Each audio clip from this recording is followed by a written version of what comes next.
Welcome to part 4 of this Imposter Syndrome series. So today I want to talk about your future self and having a vision, having a goal, having a sense of direction where you're going is really, really crucial, and it can be really anchoring and supportive on those days where you're having a wobble or you're full of self-doubt and you're thinking, how am I going to do this actually? Who am I? And you get stuck in your head.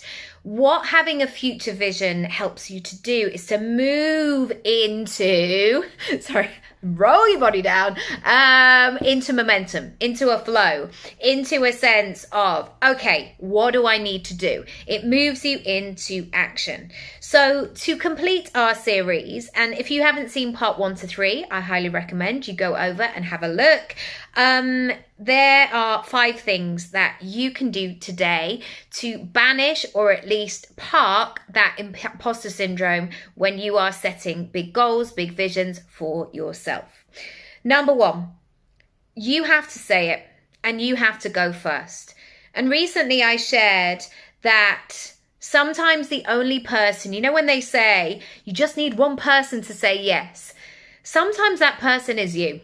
Often it's you, where sometimes you're the only one it makes sense to before you've asked anybody else. And so you have to go first. And one of the things that has really helped me when progress has been slow or I've been in self-doubt is ultimately, if I keep showing up, if I keep doing what I say that I'm going to do, if I keep doing the thing and chipping away at something, eventually I'm going to get there. And so the only thing that I have to do is to show up. And I was talking about this with a client the other day in terms of building something. And she was talking in terms of her online home and what she wanted to build. And I said, it's about visualizing that thing every day of you actively putting in a new brick, actively adding something else into the mix. And the temptation sometimes when you're feeling like that is like, oh, I'll just kind of let things glaze over, or I'll just get into a conversation with somebody on Facebook who I went to school with. And actually that's not building your online house. So I want you to come up with those action things that allow you to go first, to do the thing, and to keep moving forward.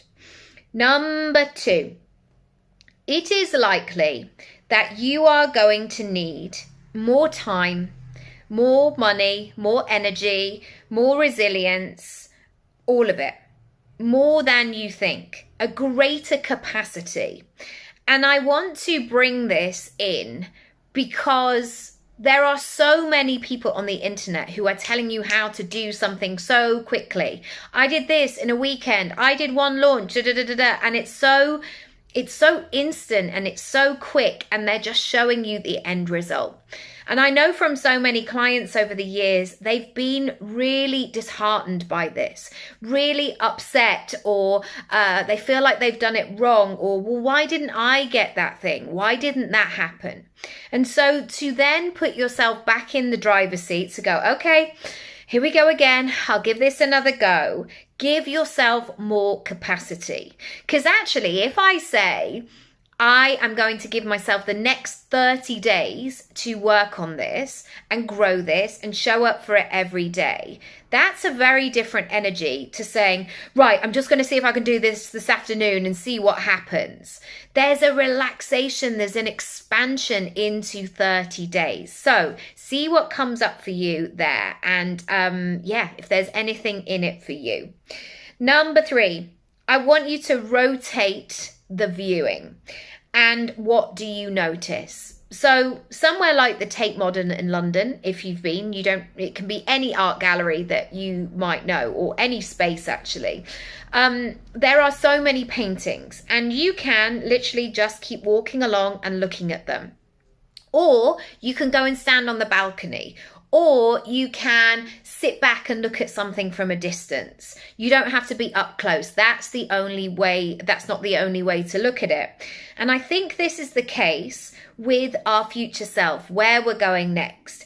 Sometimes we might write down a vision and we put it down and we write it on paper And it makes sense. A plus B equals C. Great. I've got the vision, I've got the timeline, I've got everything that I need. Off we go. And often it doesn't happen that way. Often there's a chance meeting, or it comes in a different way, or sometimes you have a little test. Like, there's all kinds of different twists and turns along the way. And so if you're getting stuck in your head especially, I want you to rotate the viewing. I want you to look at it from a different perspective. And I've certainly found that in the early times of my acting career, of maybe I'm not good enough, maybe I can't do this, maybe. And rotating the vision, looking at it from a different perspective, has always been really useful. Because, say for example, the director wants to hire her best friend from school for that part because she kind of wrote it, but production wanted to see a few other actors for the particular role. If that person from school, her connection is right, that she wrote it for, she's going to get that thing. So looking at it from that other angle helps me to stay in the moment of, right, don't go into panic mode, don't go into spiraling mode, just see it for what it is. So keep rotating that perspective. Number 4, raise your standards. Do what you say that you're going to do. This is something that you can be in control of. And this is something that you can have up your sleeve, and it's going to work brilliantly for you. I want to talk about this because so often when we get on a knockback, or something doesn't go our own way, or we're having a bad day, our instinct can be to retreat, to hold back, to play small, to do all of these things, or to simply shut it down. No, not doing it today. And yes, give yourself permission if you do need those days, because we all have them. Sometimes it's like, literally, enough is enough. I am off my phone for 24 hours.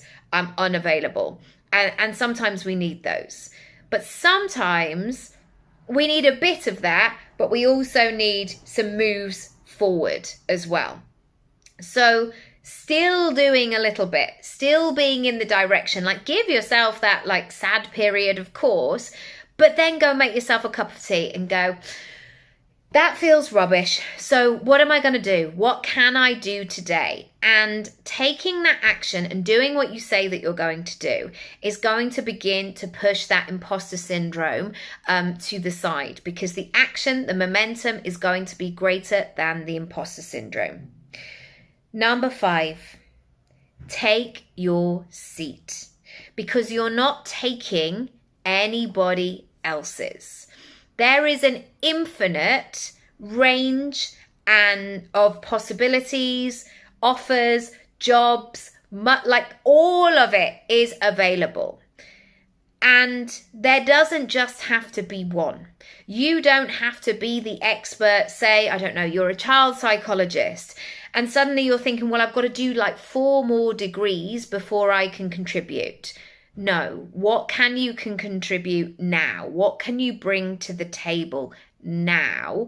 And then build into those things. Take your seat. Because sometimes people assume that you take your seat and then suddenly you have to lead everything.